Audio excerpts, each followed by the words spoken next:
হোয়াটসঅ্যাপে আপনি যখন প্রিয়জনের সাথে কথা বলবেন, অন্য কেউ যদি আপনার হোয়াটসঅ্যাপ ওপেন করে খুব সহজে কিন্তু এটা দেখতে পারবে যে আপনি তার সাথে কি চ্যাটিং করেছেন বা কী ধরনের কথা বলেছেন।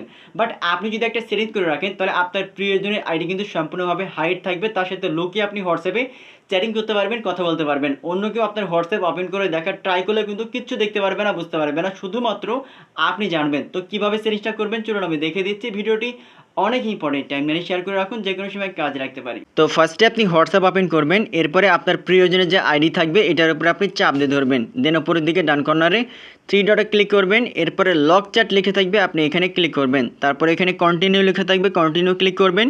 কন্টিনিউ ক্লিক করার পরে আপনার যদি স্ক্রিন লক চাই বা আনলক করতে চাই, জাস্ট আপনার ফোনের স্ক্রিন লকটা এখান থেকে সাবমিট করবেন। তারপরে এখান থেকে দেখবেন যে তার চ্যাটিং বা তার আইডি কিন্তু অটোমেটিক্যালি লক হয়ে যাবে। অন্য কেউ যদি হোয়াটসঅ্যাপ ওপেন করে বুঝতে পারবে কিন্তু এটা, ঠিক আছে।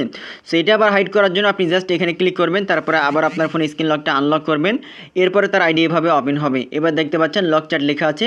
এবার উপরের দিকে ডান কর্নারে থ্রি ডটে ক্লিক করবেন, এরপরে চ্যাট লক সেটিংস লিখে থাকবে, আপনি এটা ওপেন করবেন। তারপর এখান থেকে একটা সিক্রেট কোড দিতে হবে, এর জন্য হাইড লক চ্যাট লেখা আছে, আপনি এটা আগে অন করবেন। অন করার পরে দেখেন নিচের দিকে ক্রিয়েট সিক্রেট কোড লিখে থাকবে, এখানে ক্লিক করবেন। তারপরে এখান থেকে আপনাকে আপনার মতো করে এমন একটা সিক্রেট কোড দিতে হবে যেটা আপনি ছাড়া অন্য কেউ যেন না জানে। তো এখান থেকে ডেমো করে দেখানোর জন্য আমি 4 ডিজিটের একটা আমি সিক্রেট কোড দিলাম। তারপর এখান থেকে নেক্সটে ক্লিক করবেন, ওই কোডটা ডাবল করে আপনাকে দিতে হবে।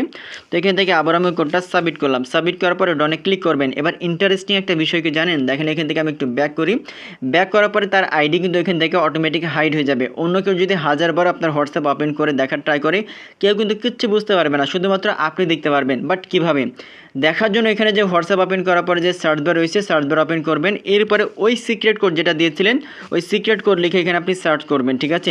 সার্চ করার পরে দেখবেন যে অটোমেটিক্যালি কিন্তু এখানে চলে আসবে যে লক চ্যাট লেখা আছে, লক চ্যাটে ক্লিক করবেন। তারপরে আপনার কিন্তু এখান থেকে চলে আসতেছে, দেখেন এই যে এখান থেকে তার আইডি শো করবে। আপনি যদি এখন এটা ওপেন করেন, এখান থেকে তার সাথে আপনি হাই হ্যালো থেকে শুরু করে কল দেওয়া থেকে শুরু করে সব ধরনের আপনি এখান থেকে কাজ করতে পারবেন, ঠিক আছে। এখন বিষয় হচ্ছে এটা যদি আপনি আবার আগের অবস্থায় নিয়ে আসতে চান, অর্থাৎ আপনি যদি রিমুভ করতে চান, কীভাবে রিমুভ করবেন, এর জন্য যেটা করবেন, এবার যে এখানে এই অপশন আসার পরে উপরের দিকে ডান কর্নারে থ্রি ডটে ক্লিক করবেন, এরপরে চ্যাট লক সেটিংসে ক্লিক করবেন। তারপরে এখান থেকে যে সিক্রেট কোডটা দিয়েছিলেন এটা আপনি জাস্ট এখান থেকে অফ করবেন, কন্টিনিউ ক্লিক করেন।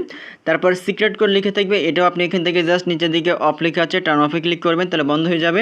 তারপর এখান থেকে ব্যাক করবেন। বাট যেহেতু তার লকটা মানে চ্যাটিংটা লক হয়ে থাকবে, এটা আবার রিমুভ করার জন্য এটার উপরে আপনি চাপ দিয়ে ধরবেন আইডির উপরে। তারপর উপরের দিকে থ্রি ডটে ক্লিক করবেন, এরপর এখান থেকে আনলক চ্যাট লিখে থাকবে, এখানে ক্লিক করবেন। তারপরে আপনার ফোন স্ক্রিন লক দেওয়া থেকে আনলক করবেন। দেখেন এবার আমি ব্যাক করলাম, ব্যাক করার পর আইডি কিন্তু চলে আসছে। আমি কিন্তু লাইভ ডেমো আপনাদেরকে দেখালাম। সো এইভাবে খুব সহজে কিন্তু আপনি প্রিয়জনের আইডি হাইড বা লুকিয়ে রেখে তার সাথে আপনি চ্যাটিং করতে পারবেন, কথা বলতে পারবেন, কেউ কিচ্ছু বুঝতে পারবে না। ভিডিওটি অনেক ইম্পর্টেন্ট, টাইমলাইনে শেয়ার করে রাখুন, যে কোনো সময় কাজে রাখতে পারে। আর কি ইম্পর্টেন্ট ভিডিও প্রতিনিয়ত পেতে অবশ্যই এই পেজটা ফলো দিয়ে রাখুন।